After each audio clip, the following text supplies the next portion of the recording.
পোলাপাইন একটু আপডেট হ। টাকা কামানোর জন্য বিদেশ যাইতে হইব এমন কোনো কথা নাই।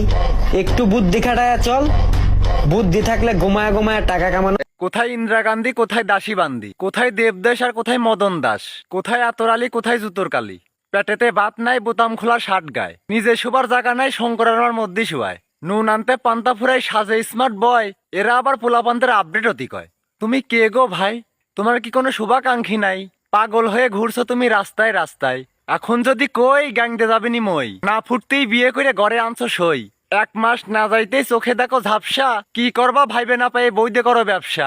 বাবলা গাছে শক্ত আটা, জিগের আটা বিজলে, বইদে যারা ব্যবসা করে তাদের বলে হিজলে। বইয়ের পরনে কাপড় থাকে না, পিঠে বেড়াও ঢোল, তোমরা আবার প্রবাসীদেরকে নিয়ে করো টোল। তোমাদের মতো আপডেট পোলাপান আমরা পানি ছাড়াই গিলে খাই, কারণ প্রবাসীরা হচ্ছে পুরুষ আর তোমরা হচ্ছে কাপুরুষ। বইদে যারা ব্যবসা করে তারা কাপুরুষ। কষ্ট না ধরাতেই বিয়ে করবা, 2-4 মাস যাবি, পরে চোখে ঝাপসা দেখবা, পারবা না বউকে খাওয়াতি, তখন আর কি করা? ওই যে একটা ব্যবসা, কাপল ব্লগার।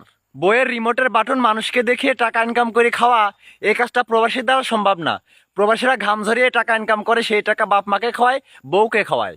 আর তোমাদের মতো কাপল ব্লগার যারা, তাদের দ্বারা এটা সম্ভব, শুয়ে শুয়ে টাকা ইনকাম করা। প্রবাসীরা তো শুয়ার অভ্যেস নাই, তাই পারে না। প্রবাসীরা ঘাম ঝরায় টাকা ইনকাম করে। তোমাদের মতো কাপল ব্লগাররা কয়দিন বউ নিয়ে ব্যবসা করবি, তারপরে লিঙ্ক বাড়াবি, টাকায় টাকা। তোমাদের মতো কাপেল ব্লগারদের জন্য একটা গল্প আছে, শুনে যাও।